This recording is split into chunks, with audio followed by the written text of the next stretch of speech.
हरे कृष्ण दोस्तों, यहाँ पे मैं जो भी बोलता हूँ वो सब मेरे गुरु श्री हरिभाई कोठारी का है और भाई मैं आपके सामने रखता हूँ।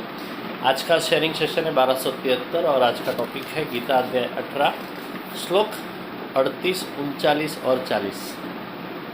जो सुख विषय और इंद्रियों के सहयोग से होता है ये शुरुआत में तो अमृत जैसा लगता है, मगर उसका परिणाम जहर जैसा होता है। इसके लिए ये सुख राजस कहलाता है। जो सुख भोग काल में तथा परिणाम स्वरूप भी आत्मा को मोहित करने वाला है, ये निद्रा, आलस और प्रमाद से जन्मा हुआ सुख तामस कहा गया है। पृथ्वी पे, आकाश में या देवताओं में अथवा तो इसके सिवाय कहीं पे भी ऐसा कोई भी जीव नहीं है जो ये प्रकृति में से जन्मे हुए तीनों गुणों से मुक्त हो। विषयेन्द्रिय संयोगात् तत्तदग्रे मृतोपमं परिणामे विषमिव तत्सुखम राजसं स्मृतं यदग्रे चानुबंधे च सुखम मोहनमात्मनः निद्रालस्य प्रमादोत्थं तत्ताम समुदारुतं न तदस्ति पृथिव्यां वा दिवि देवेषु वा पुनः सत्वं प्रकृतिजैर्मुक्तं यदेभिः स्यात् त्रिभिर्गुणैः।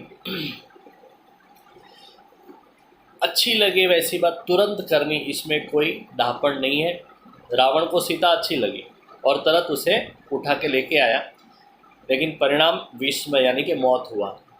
पाप बहुत बार सुंदर रूप लेके आता है, आकर्षक लगता है।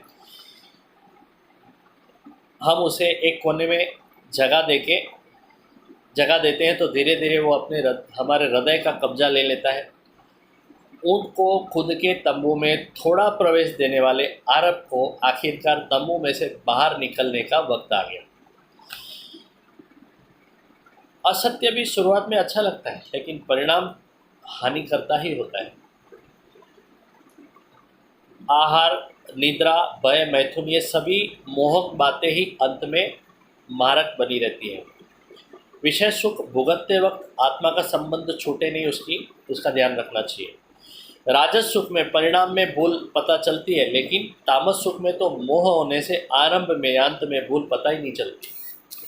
तामसी मनुष्य को कुछ भी वांधाजनक नहीं लगता है।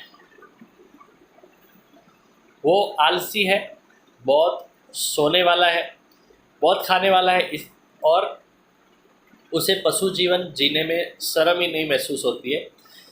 मेरे से कुछ नहीं हुआ ये बात की व्यथा भी उसे नहीं होती है।